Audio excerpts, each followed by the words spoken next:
Hola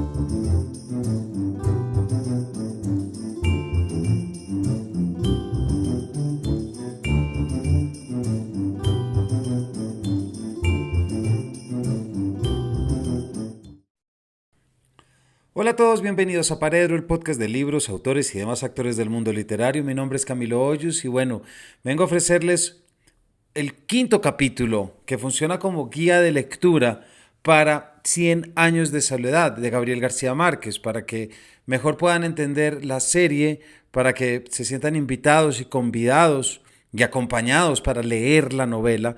Cuán importante es eso, no solamente para efectos de la serie, sino para algo que nos trae también este capítulo.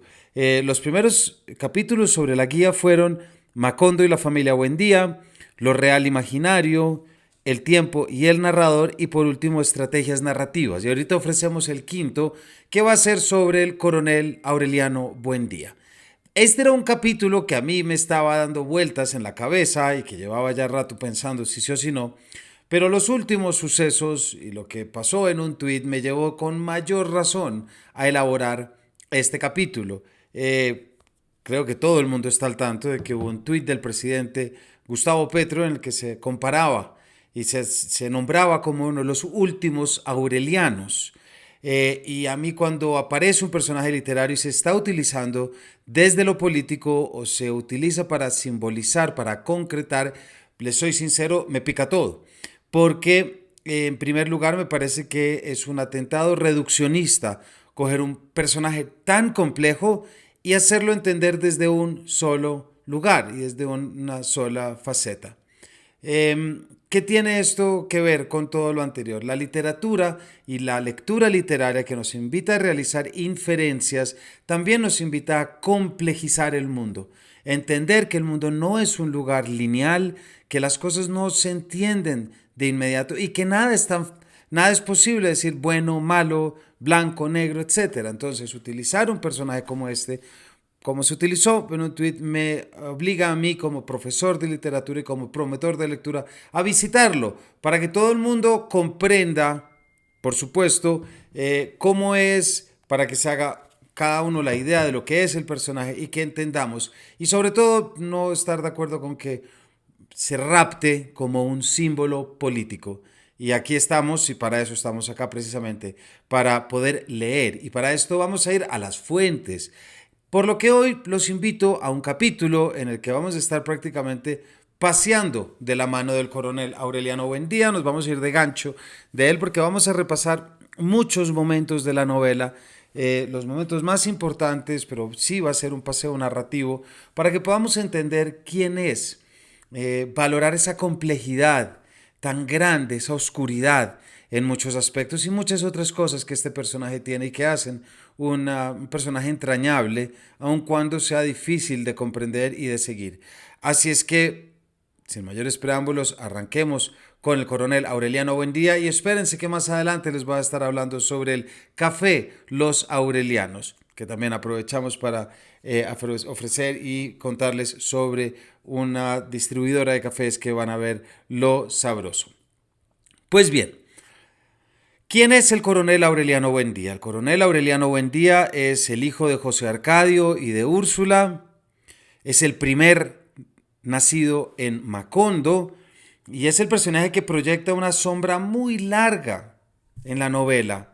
¿Y esto es por qué? Porque pocos otros personajes se pueden emparentar tanto con el título, es decir, con la soledad. Podemos abrir diciendo que no hay personaje más solitario que el coronel Aureliano Buendía. Podemos también decir que no hay personaje cuya emocionalidad sea tan compleja como la del coronel Aureliano Buendía, haciendo que sea un personaje, un líder muy, muy extraño de comprender, porque claro, es de los más famosos, pero hizo 32 levantamientos armados y los perdió todos, ¿cierto? No estamos hablando contra alguien que ganó ante todo, estamos hablando, o así que se los quiero proponer la tarde de hoy, estamos hablando de un personaje que se bate entre lo que es su mito y su verdad. Y eso me parece que es absolutamente, pues, fascinante, sin lugar a dudas. Antes de arrancar a hablar de lo que ocurre dentro de la novela, es importante mencionar esas otras novelas donde también aparece. Ya lo decía ahorita y lo vamos a estar diciendo bastante. Uno de los grandes atributos del coronel Aureliano Buendía es su aspecto mítico. Es cuando se convierte en el mito que es. Pues bien, hay un mito literario también, porque fíjense, el coronel Aureliano Buendía aparece por primera vez en la novela La hojarasca. Esto es de 1955, cuando se refieren a él como el intendente general del litoral atlántico, y es el autor de una carta que se envía. En ninguna de las novelas anteriores, en ninguna de las novelas anteriores va a aparecer. Nunca. Siempre es una referencia, es quien escribió, es quien dejó una firma. Primero, La hojarasca 1955, segundo, La mala hora de 1962, hay un momento en el que el alcalde está precisamente en el hotel donde durmió el coronel y se refieren al coronel que iba a convenir en Macondo los términos de la capitulación de la última guerra civil. Hace referencias a algo que efectivamente ocurre en la novela, lo vamos a ver más adelante. En 1961, el coronel no tiene quien le escriba. Si ustedes recuerdan, y lo vamos a ver, hay un guiño a la novela. Es uno de los temas que el coronel Aureliano Buendía va a criticar del gobierno conservador después de la firma de la capitulación y de la paz.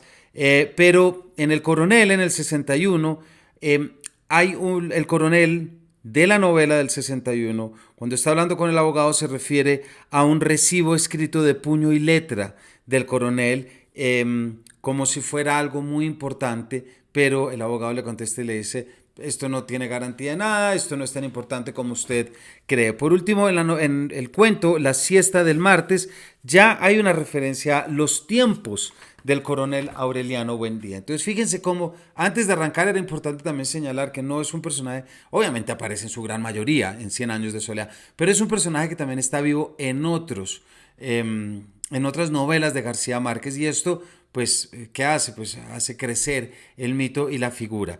Bien, una vez dicho esto y también enmarcado bajo la idea de la soledad y por supuesto dentro de la nostalgia y esa mirada taciturna, es importante que revisemos muchas citas a lo largo de la novela para entenderlo. En primer lugar, Aureliano, ya lo dijimos, es el primer ser humano que nace en Macondo, nace en marzo, además, silencioso, retraído, desde pequeño lloró en el vientre de su madre y nació con los ojos abiertos. Leo, mientras le cortaban el ombligo, movía la cabeza de un lado a otro, reconociendo las cosas del cuarto, y examinaba el rostro de la gente con una curiosidad sin asombro. Ojo a esto, sin asombro, me llama mucho la atención desde el principio. Ya está, es decir, es alguien que no muestra sus emociones, y esto será un tema constante.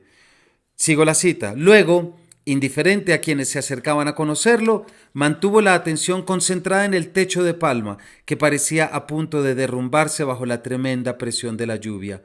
Úrsula no volvió a acordarse de la intensidad de esa mirada hasta un día en que el pequeño Aureliano, a la edad de 3 años, entró a la cocina en el momento en que ella retiraba el fogón y ponía en la mesa una olla de caldo hirviendo. El niño, perplejo en la puerta, dijo: se va a caer. Y esto tiene que ver con un tema del personaje desde el principio, que tiene que ver con sus augurios, con la forma. Vamos a ver cómo él sabe que va a llegar Rebeca, por ejemplo, y muchas veces cuando cree que va a llegar su muerte dice: no me llega, nada que me llega. Entonces, aquí hay una parte también, digamos, fantástica que tiene el coronel y que va también a aprovechar. Hay un gran momento en el que aparece constantemente y otro personaje sobre el que estaremos hablando, porque ya con esta relectura que hice para este capítulo creo que habla mucho, es su hermano José Arcadio, ¿cierto? A mí hay algo que me llama la atención, y es que cuando José Arcadio Buendía les dice que toquen el hielo, José Arcadio hijo no es capaz de tocarlo, le da miedo, mientras que Aureliano da un paso hacia adelante, pone la mano y la retira en el acto, diciendo: está hirviendo, diciéndolo y exclamándolo de manera asustada. Aquí ya hay algo, claro que José Arcadio se irá de viaje por el mundo y tendrá todos sus otros atributos, pero me llama mucho la atención y quería contarles y compartirles cómo desde el principio ya hay una noción de cierta valentía y hay una descripción que nos da el narrador. Cuando José Arcadio está pensando, padre, por supuesto, está pensando en construir una fábrica del hielo, pero no lo hace porque estaba muy entusiasmado con la educación de sus hijos, en especial la de Aureliano, nos dice, que había revelado desde el primer momento una rara intuición alquímica. Esa rara intuición alquímica es lo que lo va a llevar después a ser un experto orfebre y a hacer los pescaditos de oro. Pero claro, la noción de alquimia va más allá de la mera eh, transformación de los materiales y manipulación, sino que tiene algo detrás, la piedra filosofal, la longevidad, los secretos, lo hermético, etcétera, etcétera. Hay un elemento sobre el que hemos hablado en otros momentos y tiene que ver con la relación que tiene con José Arcadio. Está ese clásico momento en el que le pregunta cuando él sabe que su hermano está con Pilar Ternera. En esta relectura me dio la impresión de que hay cierta impresión que le causa esto. Ahorita lo vamos a ver. Nos dice, supo de algún modo inexplicable que Pilar Ternera tenía la culpa de la fuga de su hermano, esto es cuando se va con los gitanos, y la consiguiente desaparición de su madre, y la acosó de tal modo con una callada e implacable hostilidad que la mujer no volvió a casa. El motivo de cuando se va el hermano José Arcadio, cuando se hace gitano, va a ser más evidente este carácter taciturno y retraído de Aureliano, y es allí cuando empieza a vivir horas interminables en el laboratorio abandonado, aprendiendo por pura investigación el arte de la platería.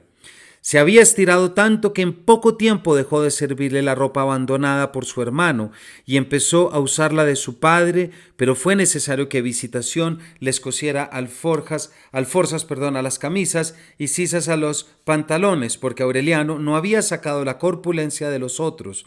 La adolescencia le había quitado la dulzura de la voz y lo había vuelto silencioso y definitivamente solitario, pero en cambio le había restituido la expresión intensa que tuvo en los ojos al nacer. Estaba tan concentrado en sus experimentos de platería que apenas se abandonaba el laboratorio para comer. Preocupado por su ensimismamiento, José Arcadio Buendía le dio llaves de la casa y un poco de dinero, pensando que tal vez le hiciera falta una mujer, tema importante. Pero Aureliano gastó el dinero en ácido muriático para preparar agua regia y embellecer sus creaciones. Fíjense cómo hay algo que conecta el trabajo de orfebre, la soledad del taller y esto que desde el principio se nos dice es alguien solitario, tremendamente. Pero a pesar de que sea solitario, por ejemplo, él es el quien por un augurio, como ya decíamos, sabe que va a venir Rebeca. Y hay un detalle que a mí me llamó mucho la atención. Es él quien tiene la paciencia de leer frente a ella todo el santoral sin lograr que reaccione ante ningún nombre. Recuerdan que al principio Úrsula no sabe cómo se llama. Me gusta la imagen de Aureliano leyendo el santoral completo para ver si hay algún nombre ahí que funcione o no. Y también por esta época, con todo lo que supone la llegada de la fiebre del insomnio y por lo tanto, consecuentemente del olvido, es importante también recordar que fue Aureliano quien concibe la fórmula que los hubo de defender durante varios meses de las evasiones de la memoria. La descubrió por casualidad, insomne experto, por haber sido uno de los primeros, había aprendido a la perfección el arte de la platería. Un día estaba buscando el pequeño yunque que utilizaba para laminar los metales y no recordó su nombre. Su padre se lo dijo, Tas. Aureliano escribió el nombre en un papel que pegó con goma en la base del yunquecito, Tas. Así estuvo seguro de no olvidarlo en el futuro. Es Melquíades quien después les va a dar la sustancia para que recuperen la memoria, pero es Aureliano, quien da la fórmula para defenderse de las evasiones de la memoria. Hay un momento que a mí me llama mucho la atención y tiene que ver, si recuerdan, es ese instante en el que decide ir Aureliano esto es en la tienda de Catarino, y se encuentra con la matrona que tiene a la mujer a la chica que prostituye a la chica, ¿cierto?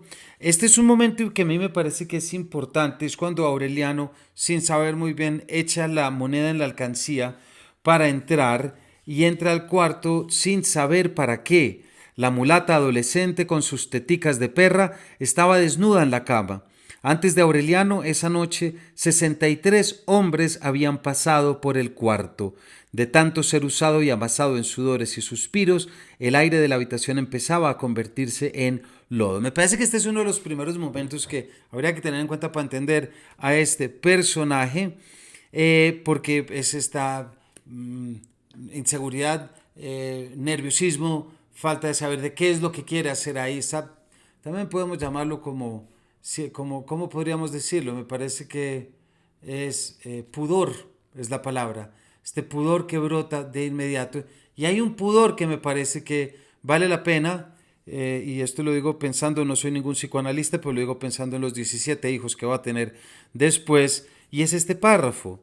Aureliano se desvistió atormentado por el pudor sin poder quitarse la idea de que su desnudez no resistía la comparación con su hermano. Como todos sabemos, José Arcadio, el hermano, tiene un miembro bastante grande, ¿cierto? Y lo primero que se le ocurre, o que el narrador nos cuenta, cuando Aureliano está poniéndose en el acto, es que dice, no la tengo como la de mi hermano. Eso es lo primero. Y se me queda pegado porque, por un lado, es la fijación en el temblor, la importancia de la frase de es como un temblor, refiriéndose al acto sexual, al encuentro sexual con Pilar Ternera, y luego cuando él va a perder la virginidad, o a punto de, es el momento en el que dice, miércoles yo no soy como mi hermano. A mí me llamó la atención, dejo las interpretaciones para ustedes. Salto de una imagen sexual a otra que me parece que también empieza a mostrarnos una faceta definitiva del coronel Aureliano Buendía, de quién será. Es la imagen de Remedios, la hija menor del corregidor, que por su edad hubiera podido ser hija suya, que le queda doliendo en alguna parte del cuerpo. Aquí hay complejidad pura y dura, porque claro, ya sabemos que Remedios todavía se hace pipí en la cama. Apolinar Moscote incluso dice, oiga, ¿cómo así tenemos cuántas hijas? Todas están en edad de merecer y usted lo que únicamente quiere es la niña. ¿Cómo? Aquí hay algo que, si les soy sincero, todavía no tengo las palabras para poder entender cómo entra esta fascinación por la niña, ¿verdad? Porque podemos pensar que Aureliano ya debe tener, ¿qué? Unos 25 años probablemente, y se quiere casar con una niña que debe tener 6 o 7 años. Cuando le dicen que es la chiquita, que ni siquiera tiene la pubertad, dice, eso no es problema para mí, yo estoy dispuesto a esperar. Más adelante, cuando se casan, lo veremos ahora, él se dedica a darle clases de lectura y escritura, y el narrador tiene una forma muy particular de decírnoslos, porque incluso un hijo mío, cuando estábamos viendo la serie, me dijo, papá, el coronel es un pedófilo. Y uno dice, hombre, ¿cómo entenderlo y cómo llevarlo? Vamos a sacarlo positivo, si se quiere. Lo positivo es el impulso de poesía que Remedios va a dejar en el coronel Aureliano Buendía durante toda su vida. La forma como explota este sentir poético es muy bonito. La casa se llenó de amor. Aureliano lo expresó en versos que no tenían principio ni fin.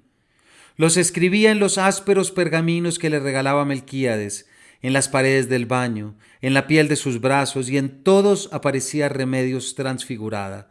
Remedios en el aire soporífero de las 2 de la tarde, Remedios en la callada respiración de las rosas, Remedios en la clepsidra secreta de las polillas, Remedios en el vapor del pan al amanecer, Remedios en todas partes y Remedios para siempre. Este es el mismo momento en que Rebeca espera el amor a las 4 de la tarde, bordando junto a la ventana porque ella está esperando las cartas de Pietro, mientras que el coronel ya comienza lo que es la composición de esos poemas que van a ser muy importantes y que van a resaltar un elemento fundamental del personaje, y es que tiene un instinto poético, creativo, y esto lo podemos entender que aunque es un hombre de acción, aunque es un hombre dado a la violencia, y ya lo veremos ahora después, a una, en muchos casos, violencia desalmada y exagerada, siempre va a buscar la composición poética, y esto va a ser siempre en relación a Remedios. Van a ser estos elementos que siempre van a estar. Pero cuando empiezan estos poemas, ya hay otros elementos que todavía se empiezan y se están configurando con Aureliano antes de que se case con Remedios. Y es que en esta noche, sea una noche que se va de copas, ¿cierto? Y comprende la desolación, escucha el conjunto de acordeón y tambores que ejecuta las canciones de Francisco. El hombre está con Magnífico y Gerineldo, viviendo metódicamente con las mujeres sentadas en las piernas, pero en un momento es cuando empieza a flotar, ve a sus amigos y a las mujeres navegando en una reverberación radiante, sin peso ni volumen, diciendo palabras que no salían de sus labios. Y aquí es cuando decide hacer algo que aparentemente quería hacer hace mucho tiempo, que es irse a acostar con Pilar Ternera. Ojo, recordemos que va a perder la virginidad con Pilar Ternera y ya su hermano también perdió la virginidad con Pilar Ternera. Aquí hay una coincidencia y también con el diálogo que tiene con Pilar Ternera hay algo que es interesante porque Aureliano le cuenta que se quiere casar, Pilar le dice quién es, Aureliano se lo dijo y leo, ella soltó la risa que en otro tiempo espantaba a las palomas y que ahora ni siquiera despertaba a los niños. Tendrás que acabar de criarla, se burló, pero debajo de la burla encontró Aureliano un remanso de comprensión. ¿Cuál será ese remanso de comprensión? ¿Qué comprendió? Que tenía que estar con alguien chiquita, pero no desde la posesión sexual, sino desde el cuidado de pronto.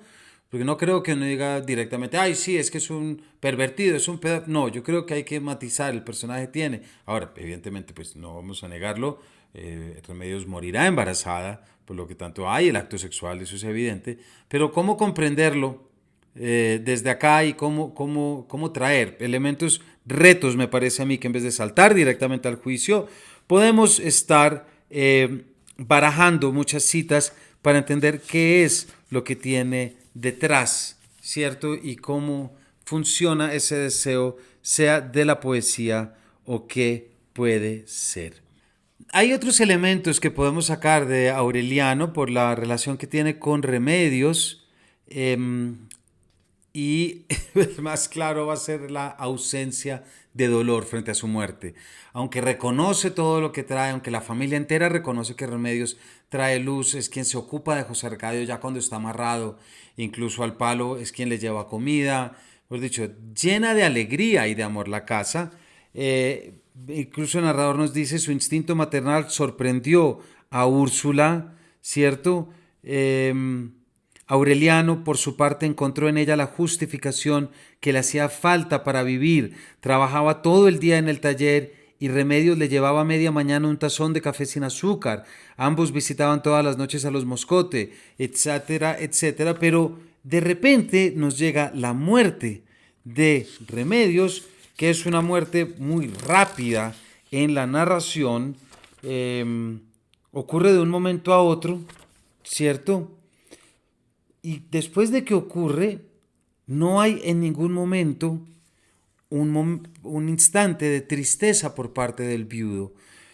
No hay un adjetivo, ni siquiera el foco de la narración se va a detener, así sea tímidamente, en lo que siente Aureliano con esta muerte.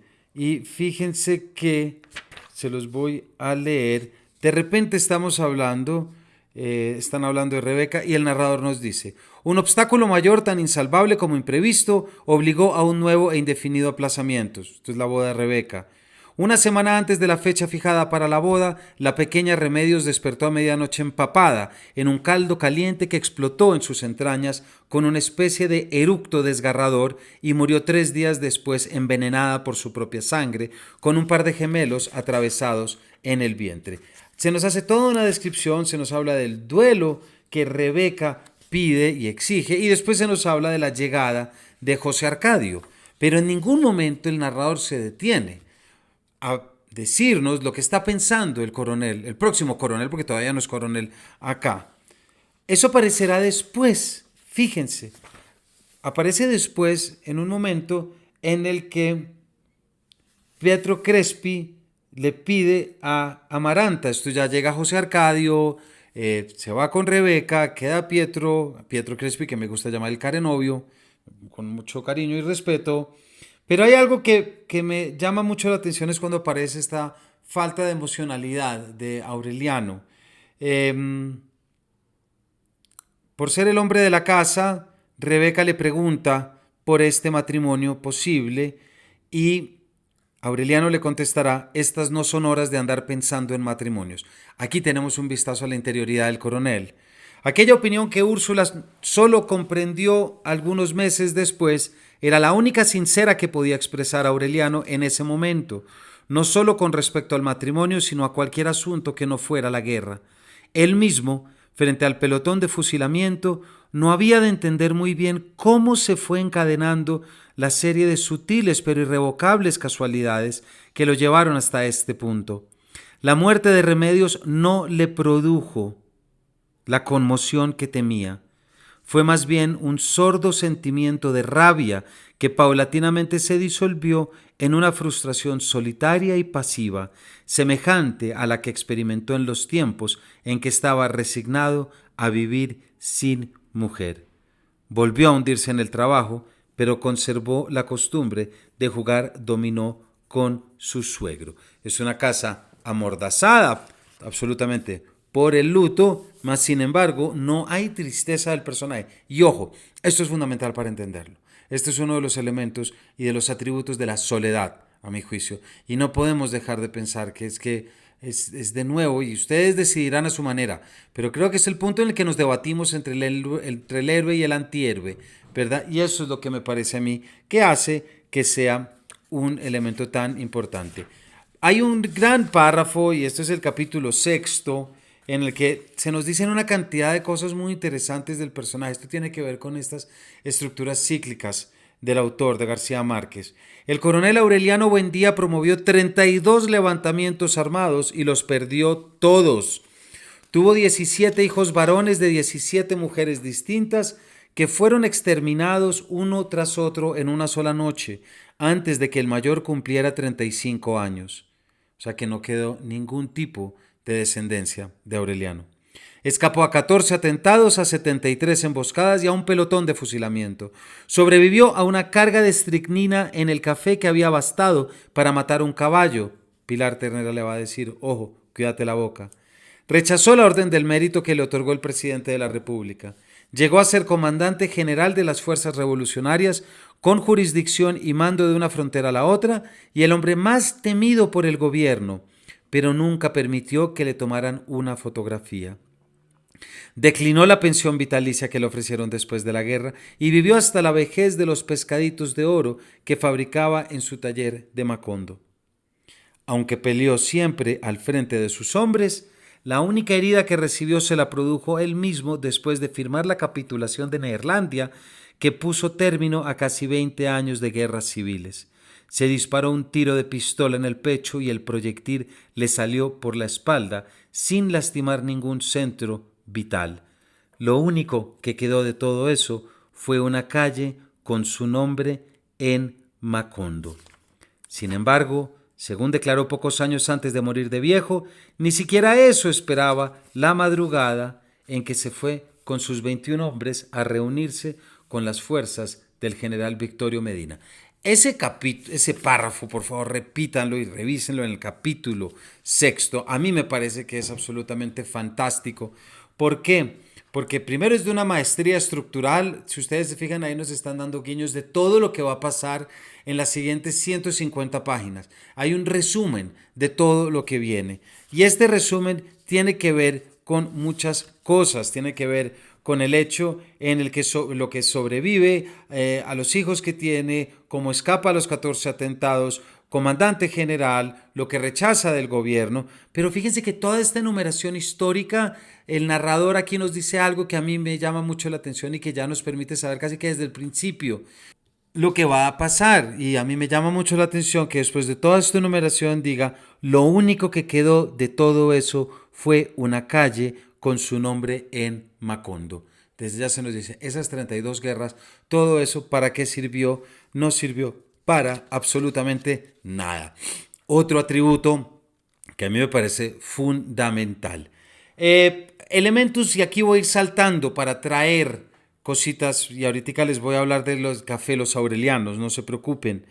Pero hay unos elementos que me parecen interesantes, por ejemplo, cuando lo capturan porque intentaba cruzar la frontera occidental disfrazado de hechicero indígena. A mí me encanta esa figura, que se disfrace de hechicero indígena, porque tiene sus augurios, tiene su cosa, entonces a recurrir. Y este es el momento en el que cuando está en Macondo, Úrsula lo va a visitar, logra entrar, y aquí me gusta porque de repente ella le entrega los poemas, saca de debajo del cátere un rollo de papeles sudados, que son los poemas que ha estado escribiendo siempre. Prométame que no se los va a leer nadie. Esta misma noche encienda el horno con ellos, le dirá a Úrsula, ¿cierto? Y en este momento el coronel Aureliano va a tener siempre unos momentos prácticamente como de introspección. Son 5 o 6 largos monólogos. Aquí es uno de ellos. Después de que Úrsula le pide que se ponga piedras calientes en los golondrinos, algo que no podemos dejar y lo debimos haber anotado antes, porque estos golondrinos supone que él está sintiendo un dolor constante, ¿cierto? Fíjense lo que va a pensar en este calabozo. Dio media vuelta y salió del cuarto. El coronel Aureliano Buendía permaneció de pie, pensativo, hasta que se cerró la puerta. Entonces volvió a acostarse con los brazos abiertos.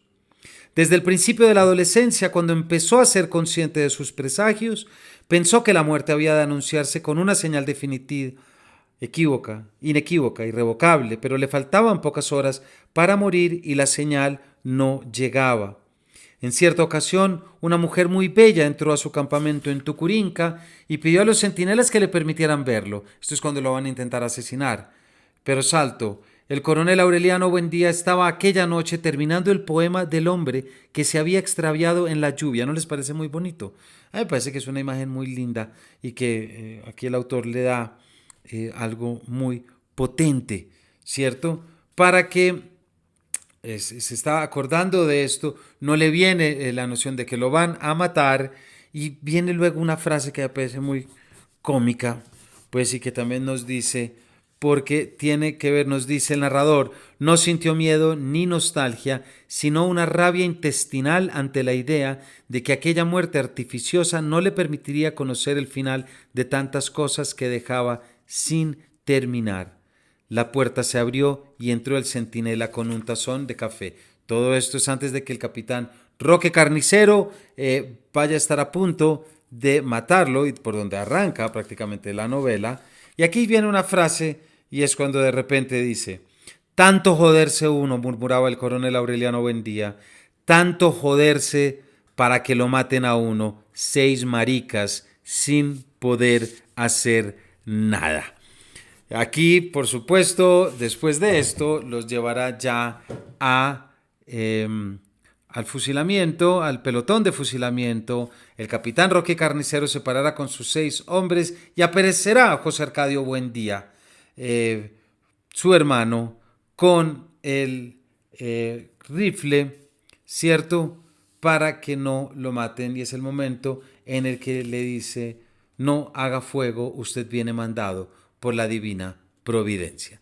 Y es a partir de acá, justamente cuando lo salvan, que comienza este gran mito, que es el coronel Aureliano Buendía, y que tiene que ver con lo mítico y que tiene que ver como con esta imagen literaria.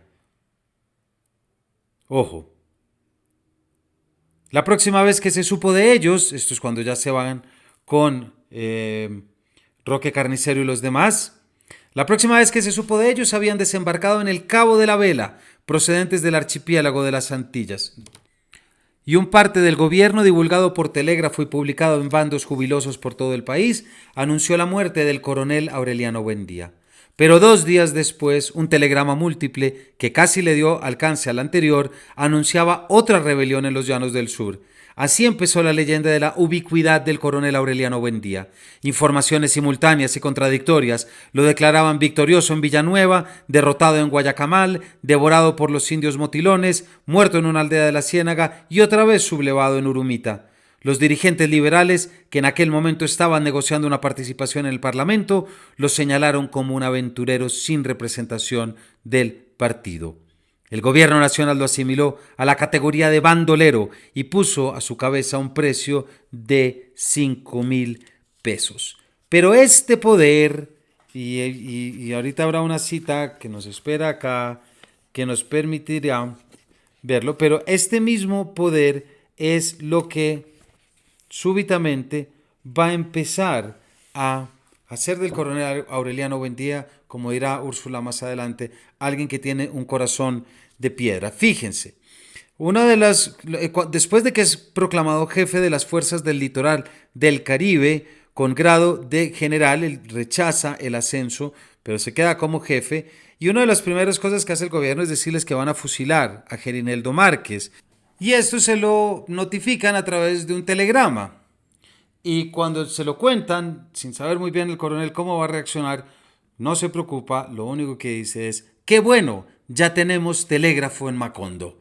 Esta frase también nos permite pensar como que ya tiene cada vez, se ha alejado mucho más de sus emociones, cada vez es más duro, cada vez puede ser más insensible porque la guerra lo ha transformado en eso, por supuesto, pero definitivamente no hay una preocupación clara.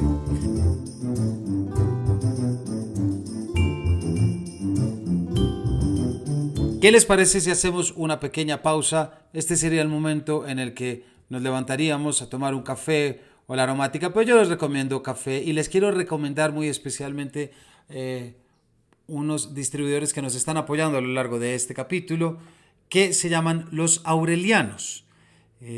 No sé si a ustedes les pasa, a mí me ha pasado mucho, y es que uno quiere probar un café distinto, no sabe cómo llegar, pues los Aurelianos se encargan de que ese café llegue a tu casa, ¿verdad? Los Aurelianos son unos enamorados del café, de sus aromas, sabores y texturas, y son enamorados del café de Colombia, de la gente y sus costumbres. Es un proyecto que busca acercar el buen café que producen los campesinos a la mesa de todo aquel que quiera disfrutar una excelente taza de café, mientras ellos se encargan de que tu compra sea justa y competitiva para todos los cafeteros de Colombia.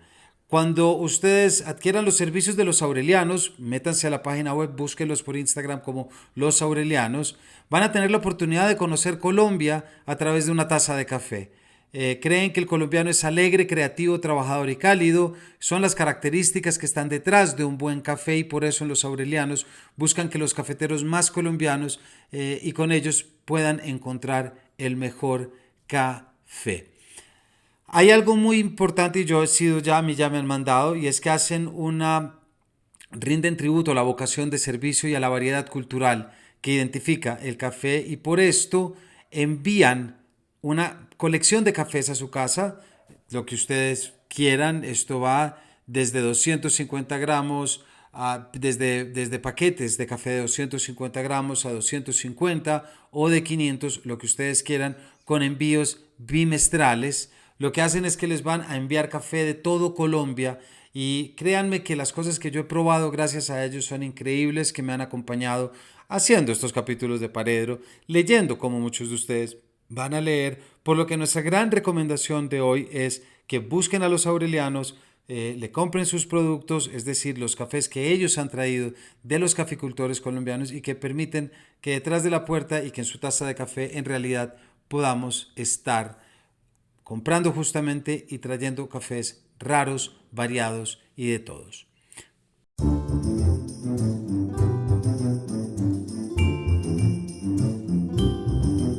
No podíamos no tener una publicidad de los Aurelianos en un capítulo sobre el coronel Aureliano Buendía, ¿no les parece? Volvamos entonces, porque dejamos al coronel ya después de ese telégrafo y todavía nos quedan algunas citas por leer y por comprender.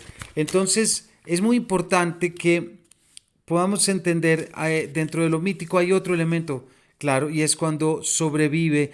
Todo esto ya no lo dijo el primer párrafo del capítulo, ¿no? Cuando sobrevive a esa taza de café que tenía suficiente nuez vómica como para matar un caballo.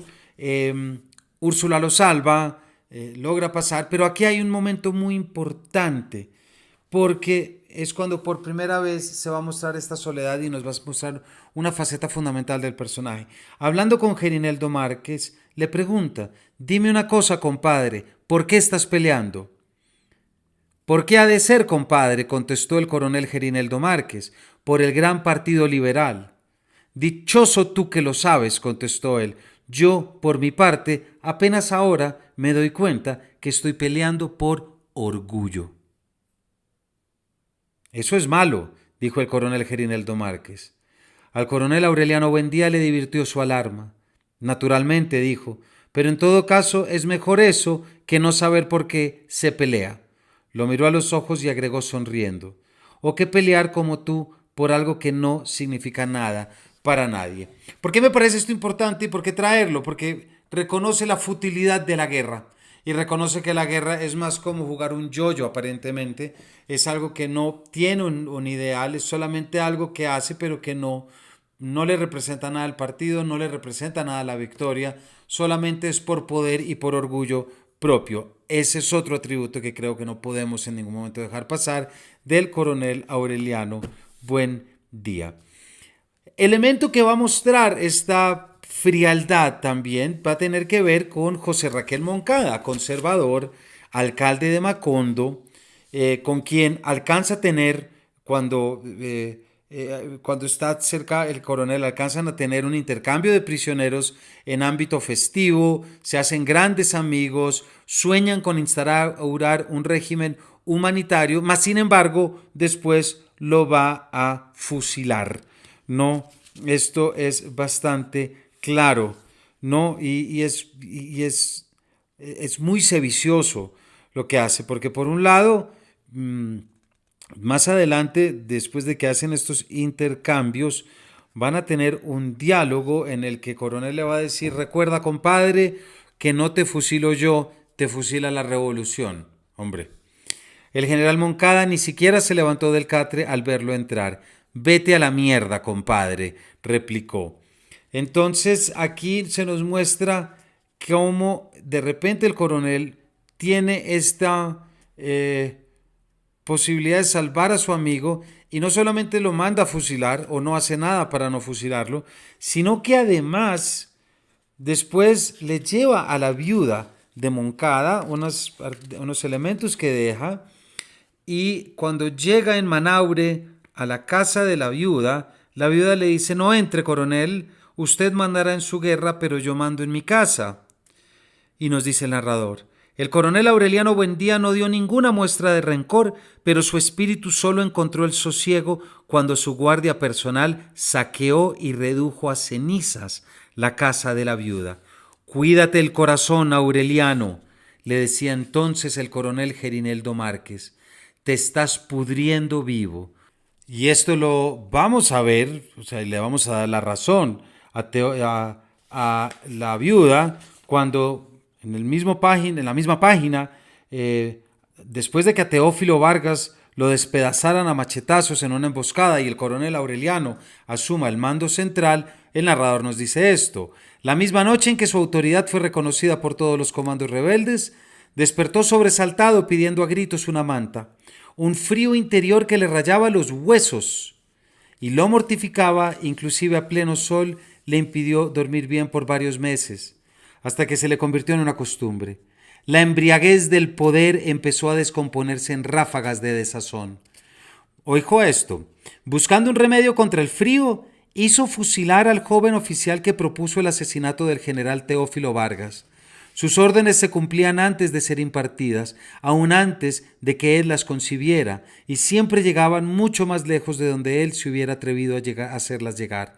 Extraviado en la soledad de su inmenso poder, empezó a perder el rumbo. Le molestaba a la gente que lo aclamaba en los pueblos vencidos y que le parecía la misma que aclamaba al enemigo. Por todas partes se encontraba adolescentes que lo miraban con sus propios ojos, que hablaban con su propia voz, que los saludaban con la misma desconfianza con que él los saludaba a ellos y que decían ser sus hijos. Porque eso también va a aparecer cuando van a aparecer los 17 hijos de las 17 mujeres y todos estarán llegando a Macondo, ¿cierto? Y también por esas páginas y se me quedó aquí otra citica que les quería leer y cómo no lo vamos a dejar. Tiene que ver con lo que dice Gerineldo Márquez, pero en este caso es lo que le dice el general Moncada antes del fusilamiento, se me había quedado acá. A este paso, concluyó, no solo serás el dictador más despótico y sanguinario de nuestra historia, sino que fusilarás a mi comadre Úrsula tratando de apaciguar tu conciencia. Entonces fíjense que este personaje tiene algo que por lo menos creo que lo encumbra de una manera fascinante, digámoslo, y es que tiene unos claros rasgos de antihéroe, tiene unos claros rasgos de ceguera del poder, múltiples asesinatos, mejor dicho, va a fusilar a su amigo Moncada, al final termina salvando a Gerineldo Márquez, quien dice que es una traición firmar uno de los tratados, y que inmediatamente lo manda a Consejo de Guerra, y que el propio Gerineldo le dice que lo está viendo convertido en un chafarote, ¿no? Nos muestra estos elementos que no podemos entender este personaje lineal, no podemos entenderlo como con una tranquilidad absoluta, porque aquí hay algo muy importante y tiene que ver cuando firma el Tratado de Neerlandia.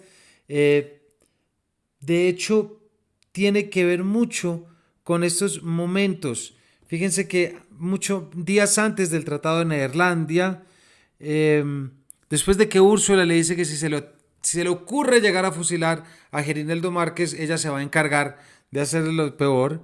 Dice el narrador, aquella noche interminable mientras el coronel Gerineldo Márquez evocaba sus tardes muertas en el costurero de Amaranta, el coronel Aureliano Buendía rasguñó durante muchas horas tratando de romperla la dura cáscara de su soledad. Sus únicos instantes felices desde la tarde remota en que su padre lo llevó a conocer el hielo habían transcurrido en el taller de platería donde se le iba el tiempo armando pescaditos de oro. Había tenido que promover 32 guerras y había tenido que violar todos sus pactos con la muerte y revolcarse como un cerdo en el muladar de la gloria para descubrir con casi 40 años de retraso los, privilegios de la simplicidad.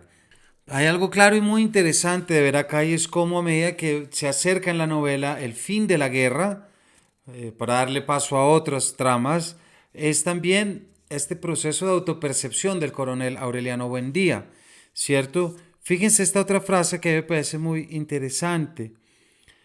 Hay un pedazo cuando Úrsula cree que se va a volver a ir. Úrsula le dice, si has de irte otra vez, por lo menos trata de recordar cómo éramos esta noche. Entonces el coronel Aureliano Buendía se dio cuenta sin asombro que Úrsula era el único ser humano que había logrado desentrañar su miseria y por primera vez en muchos años se atrevió a mirarla a la cara. Pero además de mirarla a ella a la cara, se ve a sí mismo, como hace mucho no se veía. Hizo entonces un último esfuerzo para buscar en su corazón el sitio donde se le habían podrido los afectos, y no pudo encontrarlo. En otra época, al menos experimentaba un confuso sentimiento de vergüenza cuando sorprendía en su propia piel el olor de Úrsula, y en más de una ocasión sintió sus pensamientos interferidos por el pensamiento de ella. Pero todo eso había sido arrasado por la guerra. La propia Remedios, su esposa, era en aquel momento la imagen borrosa de alguien que pudo haber sido su hija. Las incontables mujeres que conoció en el desierto del amor y que dispersaron su simiente en todo el litoral no habían dejado rastro alguno en sus sentimientos. La mayoría de ellas entraba en el cuarto en la oscuridad y se iba antes del alba, y al día siguiente eran apenas un poco de tedio en la memoria corporal. El único afecto que prevalecía contra el tiempo y la guerra fue el que sintió por su hermano José Arcadio, cuando ambos eran niños, y no estaba fundado en el amor, sino en la complicidad. Entonces fíjense que ya en nuestro primer capítulo habíamos hablado de cómo el desarrollo de Macondo es afín al desarrollo de la familia Buendía, y aquí sí que se ve personificado, porque lo que ocurre con la guerra es también lo que ocurre con la personalidad de Aureliano y es su separación de la guerra. De alguna forma, precisamente ese desapego que empieza a sentir, o no digamos desapego, yo lo entiendo más como ese momento en el que el coronel entiende que no vale nada luchar todo lo que ha luchado, que lo que quiere es ya irse a la casa. Cuando eso empieza a pasar, es cuando se activa el Tratado de Neerlandia, evidentemente él como el comandante mayor, ¿cierto? Y lo que ocurre aquí y lo que va a pasar eventualmente es que se firma el Tratado de Neerlandia. El acto duró apenas el tiempo indispensable para que se estamparan las firmas. En torno de la rústica mesa colocada en el centro de una remendada carpa de circo se sentaron los delegados, estaban los últimos oficiales que permanecieron fieles al coronel Aureliano Buendía. Justamente después de la firma intenta suicidarse el coronel Aureliano Buendía, sigue derecho la bala, ¿verdad?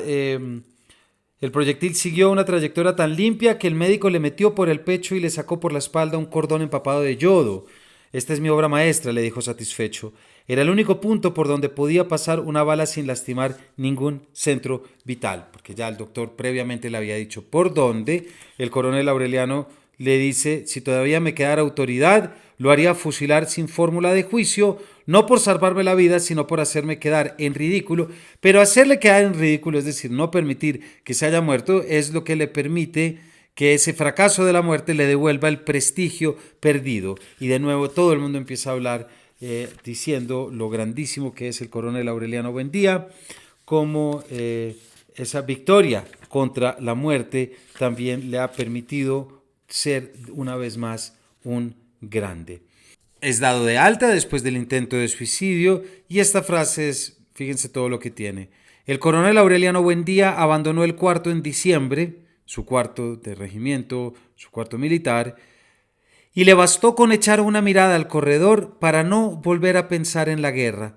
Con una vitalidad que parecía imposible a sus años, Úrsula había vuelto a rejuvenecer la casa. El regreso a la casa, el cambio del fusil por los pescaditos de oro. Y aquí hay otra que me encanta, y es que ya en ese momento Aureliano está seducido por los encantos pacíficos de la vejez.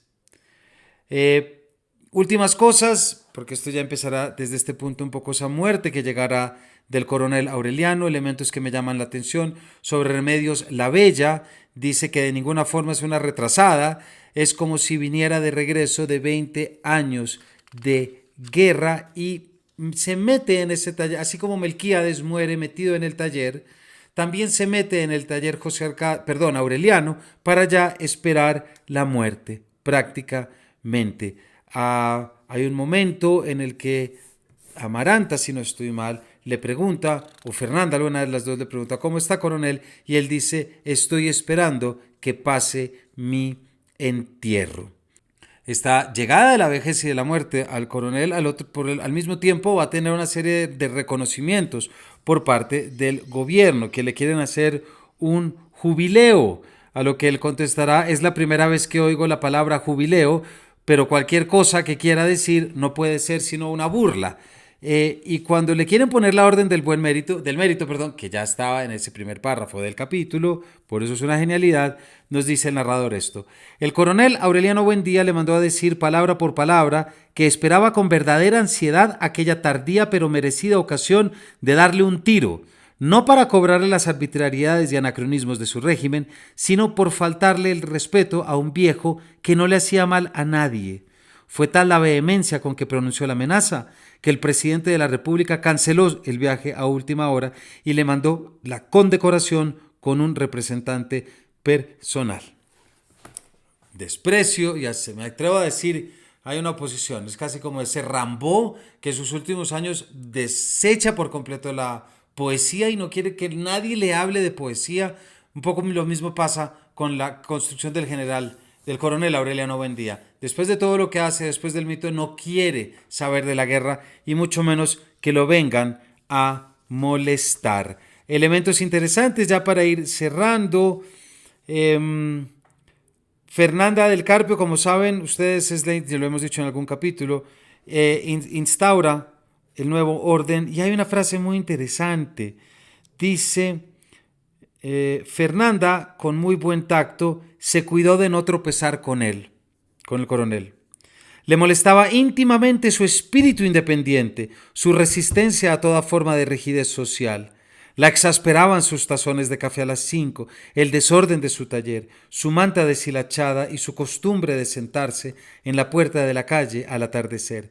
Pero tuvo que permitir esa pieza suelta del mecanismo familiar porque tenía la certidumbre de que el viejo coronel era un animal apaciguado por los años y la desilusión que en un arranque de rebeldía senil podría desarraigar los cimientos de la casa. No sé si les cae bien o mal, Fernanda, pero me parece que esa frase la legitima. A últimas páginas ya le da de nuevo por proponer una guerra, indiferente a lo que está pasando, pero es más como un impulso senil, aparentemente, porque Gerineldo Márquez lo frena diciéndole eh, estás más viejo de lo que pareces después de proponer semejantes tonterías, y luego ya la muerte propiamente dicha, pues miren que tiene también unos elementos que me llamaron mucho la atención, porque muere, se levanta a trabajar, está todo el tiempo pensando que tiene que ir a hacer pipí, que tiene que ir a orinar, y de un momento a otro empieza a escuchar, cuando empieza el segundo pescadito del día, cuando el sol salió con tanta fuerza que la claridad crujió como un balandro, el aire lavado por la llovizna de 3 días se llenó de hormigas voladoras. Entonces cayó en la cuenta de que tenía deseos de orinar y los estaba aplazando hasta que acabara de armar el pescadito. Iba para el patio a las 4:10 cuando oyó los cobres lejanos, los retumbos del bombo y el júbilo de los niños, y por primera vez desde su juventud pisó conscientemente una trampa de la nostalgia y revivió la prodigiosa tarde de gitanos en que su padre lo llevó a conocer el hielo. Santa Sofía de la Piedad abandonó lo que estaba haciendo en la cocina y corrió hacia la puerta. «Es el circo», grita. En vez de ir al castaño, el coronel Aureliano Buendía fue también a la puerta de la calle y se mezcló con los curiosos que contemplaban el desfile. Vio una mujer vestida de oro en el cogote de un elefante. Vio un dromedario triste. Vio un oso vestido de holandesa que marcaba el compás de la música con un cucharón y una cacerola. Vio los payasos haciendo maromas en la cola de desfile y le vio otra vez la cara a su soledad miserable cuando todo acabó de pasar y no quedó sino el luminoso espacio en la calle y el aire lleno de hormigas voladoras y unos cuantos curiosos asomados al precipicio de la incertidumbre. Entonces fue al castaño, pensando en el circo, y mientras orinaba trató de seguir pensando en el circo, pero ya no encontró el recuerdo. Metió la cabeza entre los hombros como un pollito y se quedó inmóvil con la frente apoyada en el tronco del castaño. La familia no se enteró hasta el día siguiente, a las 11 de la mañana, cuando Santa Sofía de la Piedad fue a tirar la basura en el traspatio y le llamó la atención que estuvieran bajando los gallinazos. Así muere el coronel, haciendo pipí, recostado contra el castaño, el mismo castaño donde pasa sus últimos años su padre, José Arcadio, y en el mismo castaño donde, páginas atrás, él ve a su madre hablar con su padre y Úrsula le dice, tu padre está triste porque cree que te vas a morir. Seguirá siendo mencionado el coronel a lo largo de la novela. Después, en primer lugar, son dos momentos. El primero cuando José Arcadio II se está escondiendo en el cuarto de Melquíades después de sobrevivir la masacre de las bananeras. Y cuando entran a revisar lo que era el taller de orfebrería, encuentran los pescaditos. Y uno de los soldados le dice, quisiera llevarme uno si usted me lo permite. En un tiempo fueron una clave de subversión, pero ahora son una reliquia. Y después dice, es un recuerdo invaluable. El coronel Aureliano Buendía fue uno de nuestros más grandes hombres. Pero mi favorito de todos es cuando al final Aureliano Babilonia, quien se hace llamar ya Aureliano Buendía, está buscando dónde están los certificados de nacimiento solamente para darse cuenta que no es hermano de Amaranta Úrsula, que es su amante, pero que en realidad es su tía. Pero entonces va donde un sacerdote a buscar la partida de bautismo y el sacerdote le dice, cuando escucha el nombre, le dice, no te mates buscando. Hace muchos años hubo aquí una calle que se llamaba así, y por eso entonces la gente tenía la costumbre de ponerles a los hijos los nombres de las calles. Aureliano tembló de rabia. Ah, dijo, entonces usted tampoco cree. ¿En qué? Que el coronel Aureliano Buendía hizo 32 guerras civiles y las perdió todas, contestó Aureliano. Que el ejército acorraló y ametralló a 3.000 trabajadores y que se llevaron los cadáveres para echarlos al mar en un tren de 200 vagones. El párroco lo midió con una mirada de lástima. Ay, hijo, suspiró, a mí me bastaría con estar seguro de que tú y yo existimos en este momento. Terminamos así nuestra guía de lectura. Saquen ustedes sus conclusiones. Este es un final que me gusta mucho porque resalta el espacio mítico del coronel Aureliano Buendía. Y si me lo preguntan a mí, es un personaje que en medio de todas las construcciones que podamos desarrollar, es un personaje que está cercano a la soledad, es un personaje que está terriblemente cercano a la tristeza, un personaje que le cuesta mucho conectar con sus emociones a pesar del pulso de poeta, pero es sobre todo la construcción, el pesar, el peso y lo que conlleva ser o querer ser más un mito que un humano. Espero que hayan disfrutado este último capítulo, que lo que pretende es ayudarlos a comprender mejor elementos de 100 años de soledad. No olviden revisar los aurelianos, búsquenlos por Instagram, los aurelianos, para que puedan escribirles y para que tengan unos grandes cafés y puedan tomar esa cantidad de cafés tan deliciosos que traen de toda Colombia, con una calidad y una sensibilidad sin igual, mientras leen, repasan, hojean o vuelven a leer 100 años de soledad, porque ese es nuestro deseo y nuestra invitación. Gracias por habernos acompañado y nos vemos en una próxima edición de este Paredro.